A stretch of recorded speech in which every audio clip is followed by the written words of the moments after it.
수강생 여러분 반갑습니다. 오늘은 용기와 존중이라는 제목을 가지고 자서전을 쓸 때 가장 중요한 태도에 대해서 좀 이야기를 나눠보려고 합니다. 사람들은 누구나 자신의 이야기를 하고 싶어 합니다. 그리고 다른 사람들이 그 이야기에 귀를 기울여주고 박수 쳐줄 때 행복해하죠.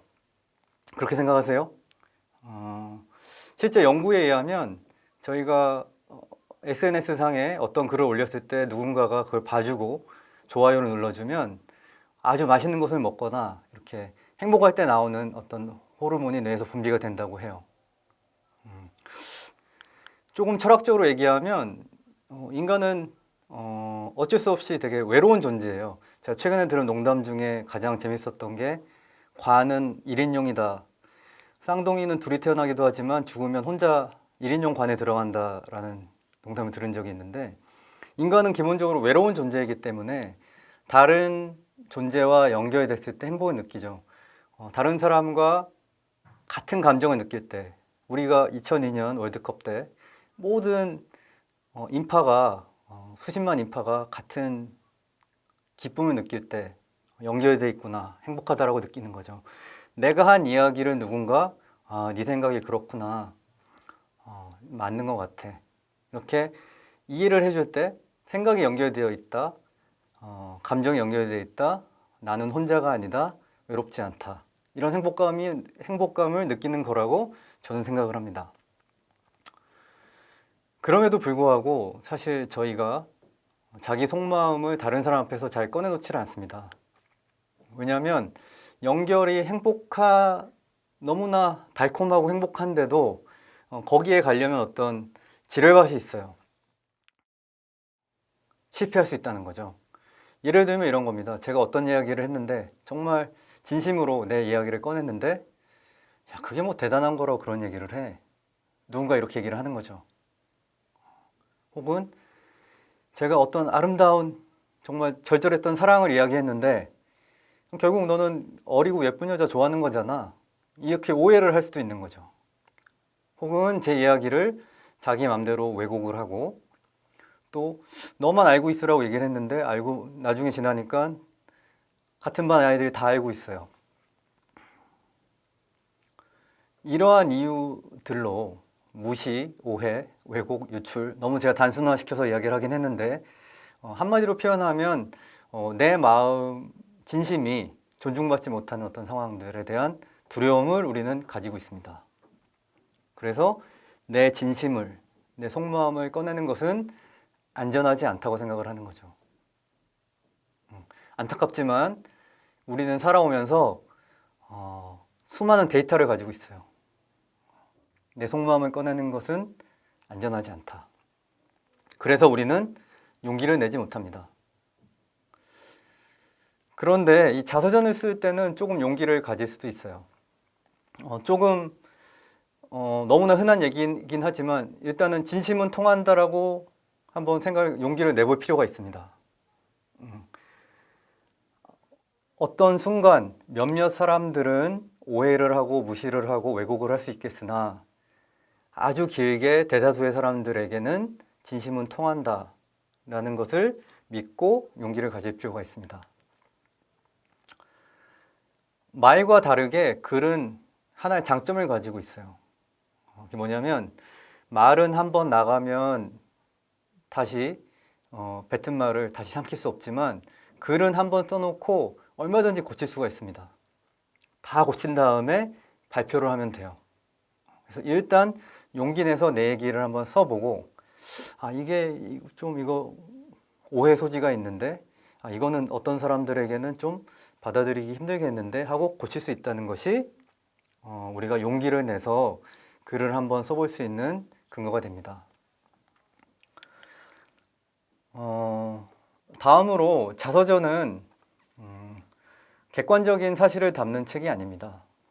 객관적인 사실은 법원에 가서 진술할 때, 증언할 때 담으시면 되고요. 자서전이 담는 것은 객관적인 사실이 아니라 주관적인 기억을 담습니다. 주관적인 기억이라고 의미가 없느냐, 옳지 않느냐, 그건 아니에요. 예를 들면 어떤 강연에서 한 어르신이 저한테 이렇게 물어보신 적이 있어요. 내가 장인어른 장모님, 그분도 이미 60대였는데 80대 장인어른 장모님의 책을 써드리기 위해서, 자서전을 써드리기 위해서 두 분에게 여쭤봤는데 아주 곤란한 게 하나 있다. 말씀 어떤 건가요? 제가 여쭤봤더니 장인어른이 아주 좋은 친구 한 명을 이야기를 하셔서 정말 믿음직하고 나한테는 형제나 다름없는 좋은 친구다라고 이야기를 해서 이제 장모님한테도 그분에 대해서 물어보셨다는 거예요. 장모님, 그 장인어른 친구 중에 누구누구라고 혹시 아시죠? 그랬더니 장모님이 대뜸 하셨던 얘기가 뭐냐면 아, 그 망나니 이렇게 얘기를 하셨다는 거예요. 이 선생님께서 저한테 아니 책에 적어야 되는데 과연 이거를 믿을 수 있는 좋은 친구라고 적어야 되느냐 아니면 망나니라고 적어야 되느냐 저한테 물어보시는 거예요. 만약에 이게 객관적 사실을 담는 것을 목표로 하는 책이라면 이분 입장에서는 어떻게 해야 될까요? 대지신문을 해야 될까요? 아니면 그 당사자를 찾아가서 정말 이 사람이 좋은 사람인지 망나니 같은 사람인지 판단을 해야 되는 거죠. 제가 그렇게 말씀드렸습니다. 선생님 주변에 남편한테는 좋은 친구인데 아내한테는 망나니 같은 친구가 있을까요? 없을까요? 많죠. 대부분의 남편의 좋은 친구는 아내가 보기에는 그렇게 좋은 친구가 아닙니다. 왜냐하면 그 친구가 만나면 집에 잘 안 들어오거든요. 같이 사고도 많이 쳤을 수 있고. 자, 자서전은 이 사람이 훌륭한 사람이냐 망나니냐를 객관적으로 판단해서 담는 게 아니고요. 한 남편에게는 좋은 친구였으나 그 아내에게는 이러이러한 상처를 준 망나니 같은 친구로 기억된 사람의 이야기는 충분히 담을 수가 있습니다. 그런 점에서 이게 사실일까 아닐까 요즘 유행하는 말로 뭐 팩트 체크를 하고 이런 고민을 하실 필요는 없어요. 다만 두 개의 서로 다른 입장이 있다면 두 입장을 다 담는 것으로 충분하다고 저는 생각을 합니다.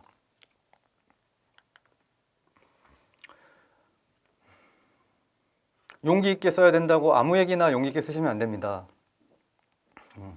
일단은 거짓말은 용기 있게 하시면 안 되고요. 그 다음에 독자가 누구인지를 생각하셔야 돼요. 예를 들면 이런 거죠. 어떤 어르신이 자신의 과거를 회상하면서 사이가 좋지 않았던 친척 이야기를 쓰시는 거예요. 같은 친척이지만 난 도저히 용서가 안 된다. 앞으로 절대 그쪽 사람들이랑 연락을 하지 말아라. 용기 있게 하신 얘기죠. 그런데 며칠 있다가 그 어르신이 다시 저한테 연락을 하셔서 내가 생각을 해봤는데 그거 우리 손주들이 자라서 읽을 책인데 그렇게 쓰는 건 좀 너무 심한 것 같지 않냐 이렇게 말씀을 하시는 거예요. 그래서 제가 이렇게 고쳐드리면 어떨까요? 라고 말씀을 드렸어요. 우리 때에는 서로 불편한 일이 있어서 왕래를 하지 않았으나 우리가 자손이 많지 않은 집안이니까 앞으로는 좋은 기회가 생겨서 서로 연락을 하고 지냈으면 좋겠다. 이렇게 고쳐서 어르신 어떠세요? 하니까 좋다. 그렇게 써야지. 그래. 라고 이야기를 하시더라고요.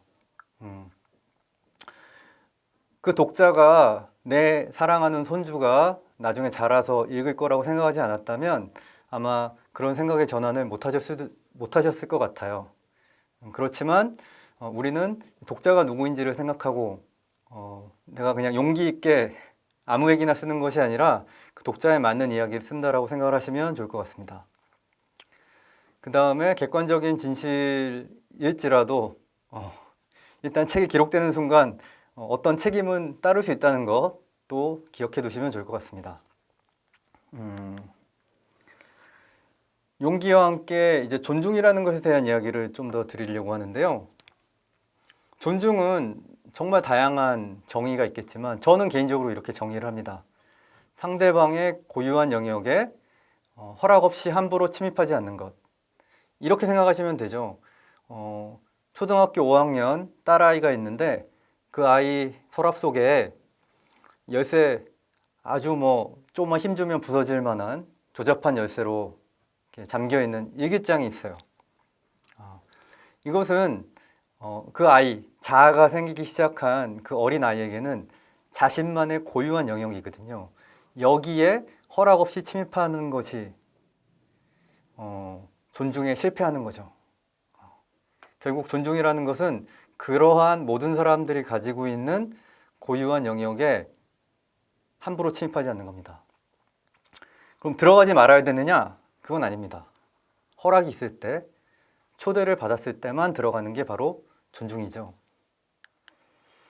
고유한 영역에는 다양한 종류가 있어요. 저의 신체적인 이런 영역도 있습니다. 다음에 내 집에 내 방, 공간적인 영역이 있고, 나의 생각이나 신념이나 어떤 성향이나 기호 같은 것들이 바로 저의 고유한 영역이죠. 이걸 허락 없이 누가 지나가다가 허벅지를 만졌다. 어떤 이유로든 나의 허락이나 초대를 받지 않고 나의 신체적인 영역에 침입한 것은 저를 존중하지 않은 거죠. 그럴 때는 우리는 화가 납니다. 반대로 서로 허락하고 양해하고 서로의 신체를 접촉하는 것들은 사랑이죠.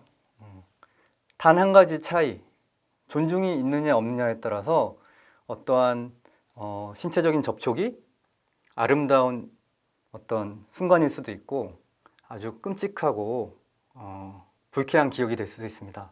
그만큼 존중한다는 것, 다른 사람의 고유한 영역을 지켜준다는 것은 중요한 일이죠. 예. 무시하고 비웃는 것, 또 요즘에 좀 많이 쓰는 말인데 충조평판이라고 말씀을 하세요.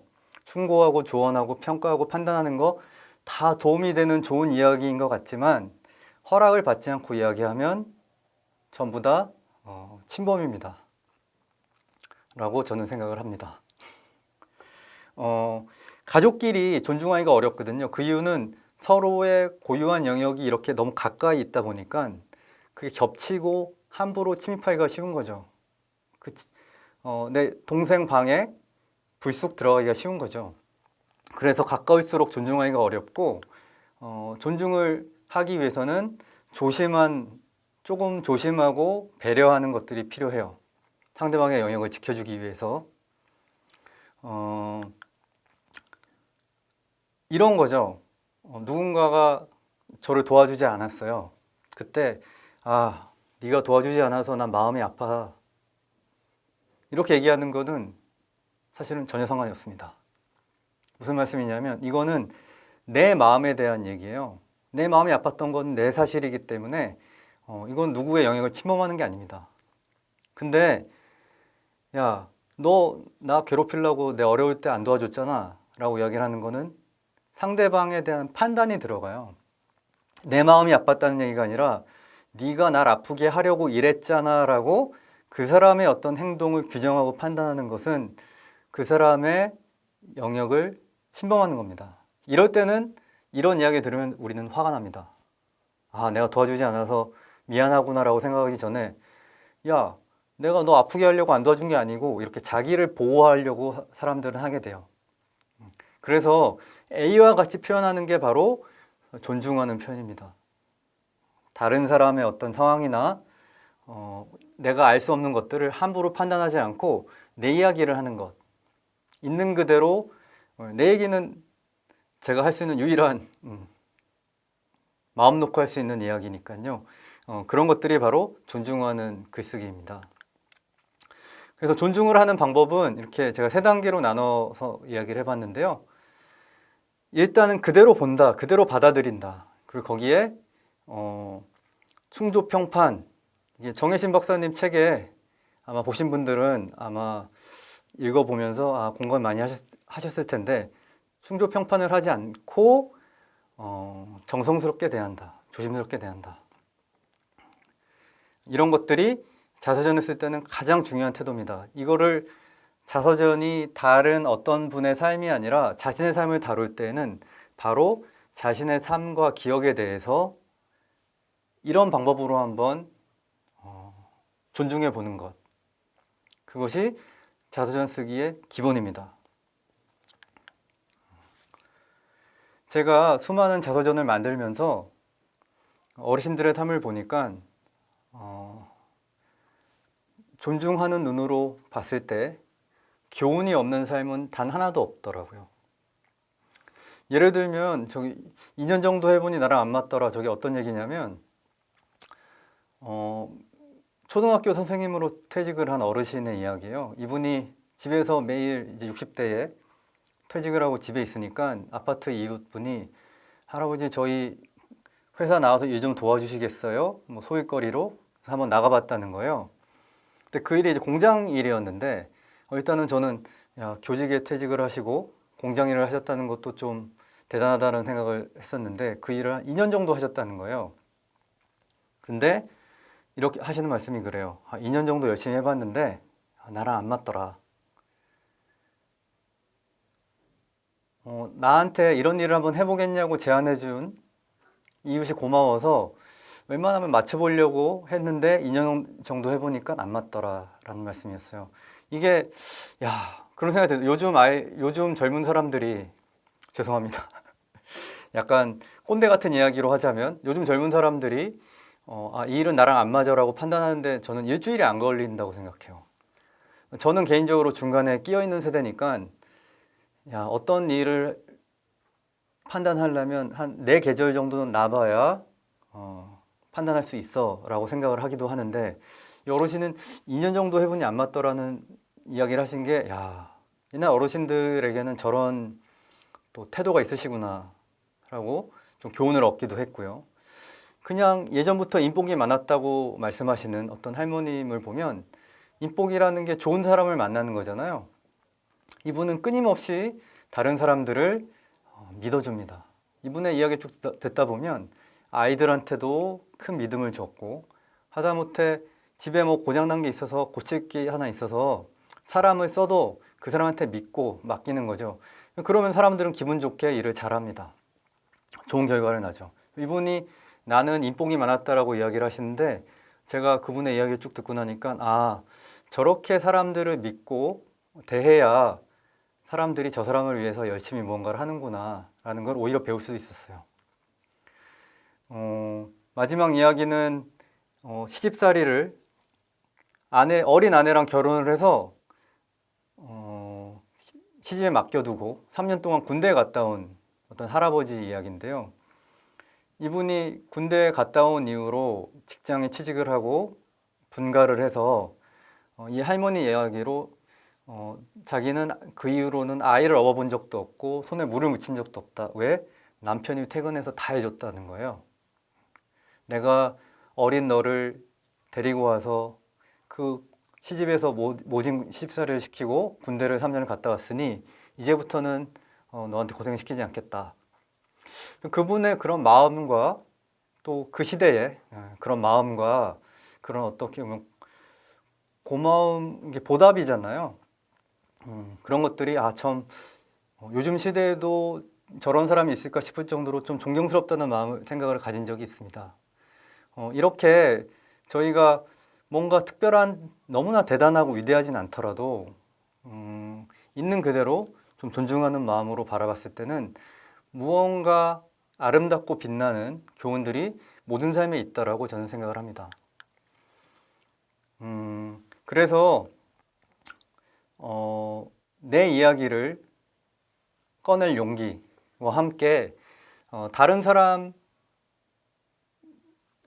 삶, 그거는 좀 나중으로 하더라도 먼저 나의 삶부터라도 좀 존중의 눈으로 바라보고 한번 기록을 해보자. 그런 것들이 저는 가장 좋은 존중의 연습이고 그런 것들을 통해서 다른 사람에게도 그렇게 연습한 능력들을 사용할 수 있는 그런 좋은 계기가 될 거라고 생각을 합니다. 저희가 특강을 하면서 자서전을 쓰려면 어차피 글을 써야 되는데 글 이야기는 한 번도 지금 하지 않았죠. 다음 시간 마지막 특강에서는 글 쓰는 방법에 대해서 좀 이야기를 나누도록 하겠습니다. 감사합니다.